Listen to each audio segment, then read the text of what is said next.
तो वहीं उत्तर पश्चिम रेलवे अब छठ की तैयारियों में जुट गया है। दिवाली पर किए गए इंतजामों के नतीजों से एनडब्ल्यूआर संतुष्ट है और दावा किया है कि इस बार दिवाली पर 1 करोड़ से ज्यादा लोग बिना किसी परेशानी के उन्होंने सफर किया है।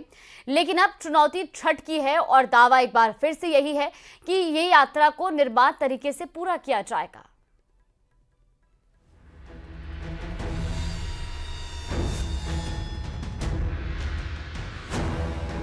दीपावली के बाद अब छठ महापर्व को लेकर रेलवे तैयारियों में जुट गया है और इस बार छठ के बाद बिहार में इलेक्शन भी होना है। जाहिर है भीड़ को नियंत्रित करने के लिए हर कोने पर नजर रखी जाएगी। गौरतलब है कि पिछले साल छठ के दौरान यात्रियों की भीड़ की वजह से दिल्ली रेलवे स्टेशन पर भगदड़ मचने से कई मौतें हुई थी।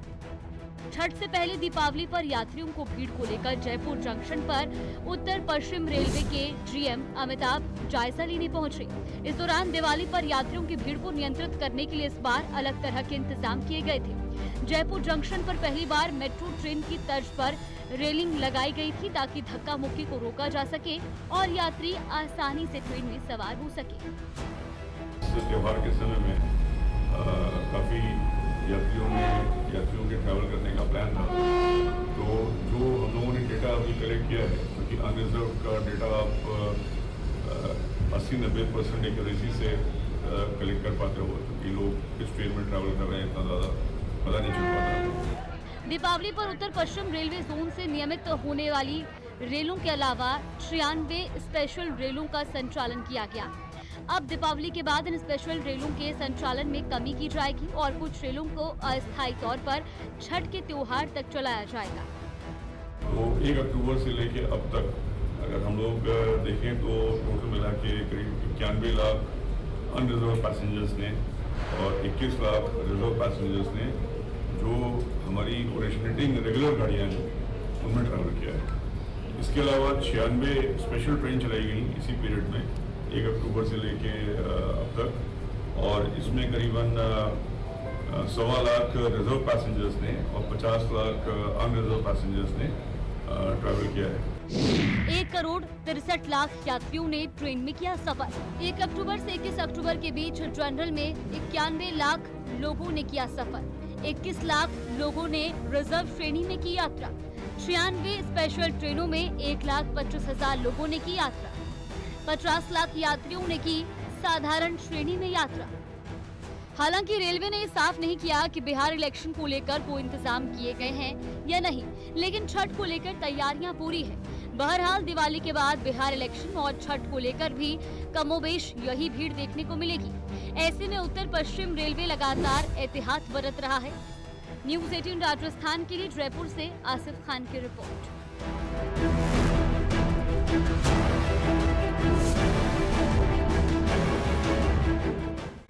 तो वही 5 दिवसीय दीपोत्सव के तहत मंगलवार को रामा श्यामा का दौर शुरू हो गया। लोग एक दूसरे से मिलकर उन्हें दीपावली की शुभकामनाएं दे रहे हैं। बीजेपी हो या कांग्रेस, दोनों अपने अपने लिहाज से राम श्याम के राजनीतिक मायने भी निकाल रहे हैं। ये रिपोर्ट देखिए।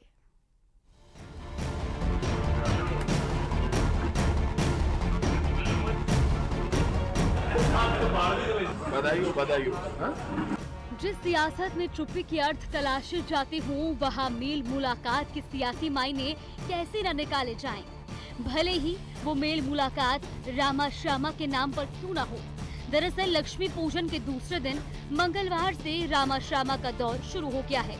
लोग एक दूसरे से मिलकर उन्हें दीपावली की शुभकामनाएं दे रहे हैं। आमजन और पार्टी कार्यकर्ता वरिष्ठ राजनेताओं से मुलाकात कर उन्हें बधाई दे रहे हैं।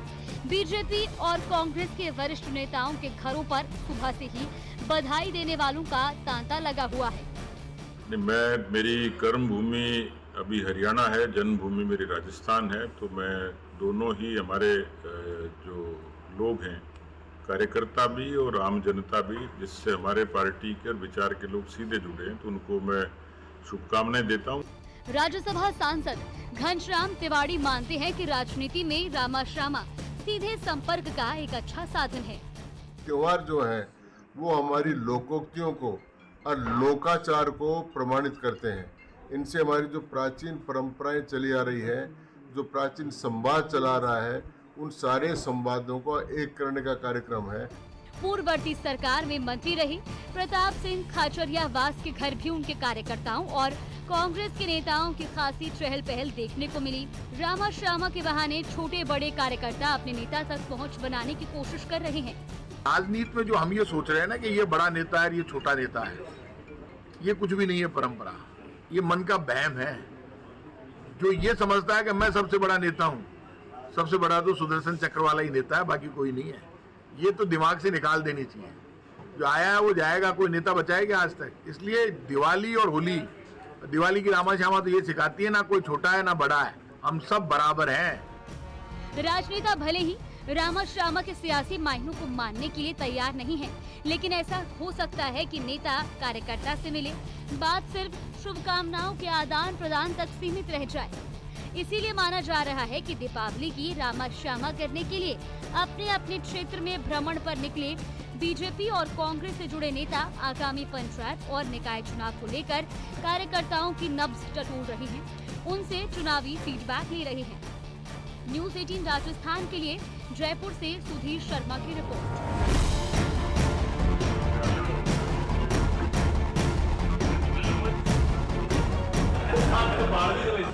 बधाई हो। तो वहीं भीलवाड़ा शहर में दीपावली पर्व पर शहर धार्मिक उल्लास से सराबोर है। भीलवाड़ा में बालाजी मार्केट स्थित सुप्रसिद्ध बालाजी मंदिर में भव्य रूप से अन्नकूट महोत्सव का आयोजन किया जा रहा है, जिसकी तैयारियां भी जोरों पर हैं। ये महोत्सव सेवा, भक्ति और आस्था के केंद्र के रूप में मनाया जा रहा है और फिलहाल ये तस्वीरें आपको दिखा रहे हैं। दीपावली का महाउत्सव है और इस महाउत्सव में अन्नकूट का उत्सव खास होता है।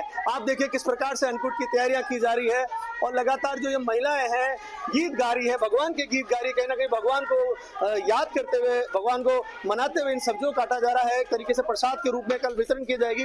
भारी संख्या में देखिए सब्जियां लाई गई है, गोभी से लेके लौकी से कद्दू, कई प्रकार की सब्जियां लाई गई है। बैगन काटे जा रहे हैं और ये बड़े बड़े भगोनों में भरकर सब्जियां ले जाई जा रही है। कहीं ना कहीं ये महोत्सव खास है और इस अन्नकूट महोत्सव का सबको इंतजार रहा जाता है। और चावल चवले के साथ कल पूरे शहर में इन बालाजी के भोग लगाकर अन्नकूट महोत्सव को मनाया जाएगा। पेज के बालाजी मंदिर में हम खड़े हुए हैं, हम बात करते हैं। आशुतोष जी पंडित हमारे साथ हैं।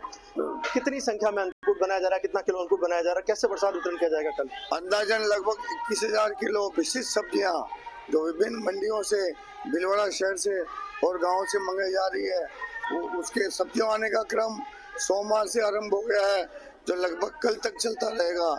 इसका वजन अनुमान पे 21,000 किलो रहेगा। लगभग 51 किटे चावले और चावलों का प्रसाद बनाकर श्री हनुमान जी महाराज के सन्मुख वल्लभ संप्रदाय की प्रधान पीठ सिद्धार्थ मंदिर की तर्ज पर गिरिराज रूप नैवेद्य धराकर भक्तों में पंक्तिबद्ध चावल चौला और सब मिश्रित सब्जी का प्रसाद वितरित किया जाएगा। भारी भीड़ की संभावनाओं के कारण 2 मार्गों से भक्तों को प्रवेश और निकाला जाएगा। पुलिस प्रशासन से भी सहयोग मांगा है। देखिए कहीं ना कहीं अन्नकूट महोत्सव खास होता है। देखिए मैं फिर दिखाना चाहूंगा, अद्भुत दृश्य है। महिलाएं भजन के गीत गा रही हैं और भगवान के गीत गा रही है और लगातार भगवान को याद करते हुए भगवान के सामने ही इन सब्जियों काटा जा रहा है। कहीं ना कहीं जिस प्रकार से गीत गाए जा रहे हैं, ये तो खुद ही एक प्रसाद के रूप में यहाँ पर बन रहा है और भगवान को भोग लगाया जाएगा, फिर ये प्रसाद वितरण किया जाएगा। अद्भुत ये महोत्सव होता है और लोगों को साल भर इस महोत्सव का इंतजार किया जाता है। विभिन्न प्रकार की कई सब्जियां यहाँ पर काटी जाएगी। अन्नकूट महोत्सव में सब्जियों को मिश्रित कर बनाया जाएगा और भक्तों में भगवान के भोग लगाने के बाद बांटा जाएगा। खास ये परंपरा है और खास लोग यहाँ पहुंचेंगे। सब्जियों का अन्नकूट बनाया जा रहा है, चावल चवले के साथ वितरण किया जाएगा। वीडियो संगीत सनाटे के साथ राहुल कौशिक, न्यूज़ 18 भीलवाड़ा। तो वहीं उत्तर पश्चिम रेलवे अब छठ की तैयारियों में जुट गया है। दिवाली पर किए गए इंतजामों के नतीजों से एनडब्ल्यूआर संतुष्ट है और दावा किया है कि इस बार दिवाली पर 1 करोड़ से ज्यादा लोग बिना किसी परेशानी के उन्होंने सफर किया है। लेकिन अब चुनौती छठ की है और दावा एक बार फिर से यही है कि ये यात्रा को निर्बाध तरीके से पूरा किया जाएगा।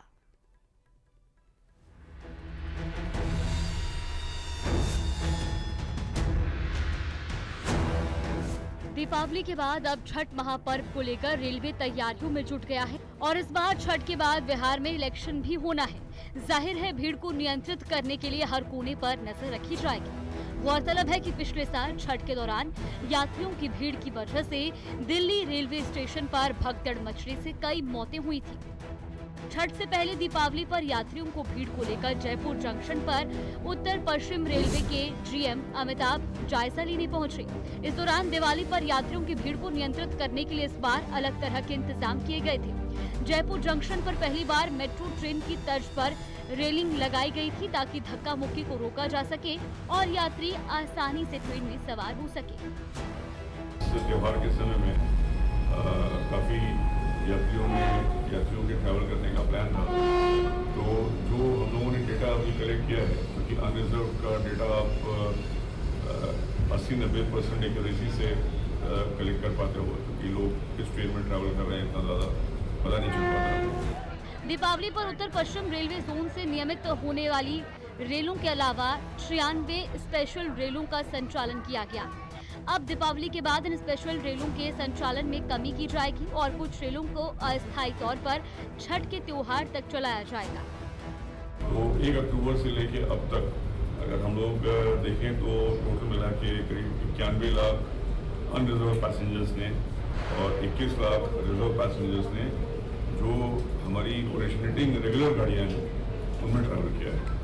इसके अलावा 96 स्पेशल ट्रेन चलाई गई इसी पीरियड में 1 अक्टूबर से लेके अब तक, और इसमें करीबन 1.25 लाख रिजर्व पैसेंजर्स ने और 50 लाख अनरिजर्व पैसेंजर्स ने ट्रैवल किया है। 1 करोड़ 63 लाख यात्रियों ने ट्रेन में किया सफर। 1 अक्टूबर से 21 अक्टूबर के बीच जनरल में 91 लाख लोगों ने किया सफर। 21 लाख लोगों ने रिजर्व श्रेणी में की यात्रा। 96 स्पेशल ट्रेनों में 1,25,000 लोगों ने की यात्रा।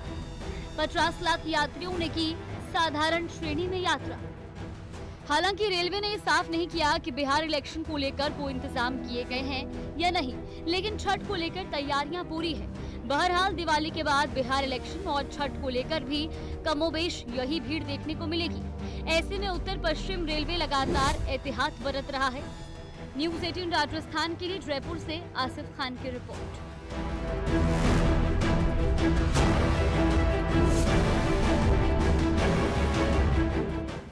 तो वहीं राजधानी जयपुर में वीकेंड के दौरान देशी और विदेशी पर्यटकों की आवाजाही में तेजी देखी गई।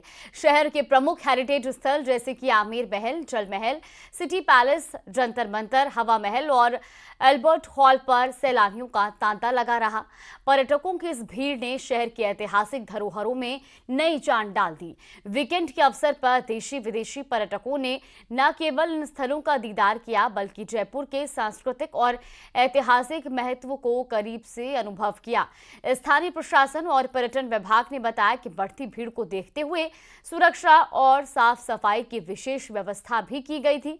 पर्यटक मार्गों पर अतिरिक्त गाइड और सूचना केंद्र लगाए गए थे ताकि सभी का दौरा सहज और सुरक्षित रहे।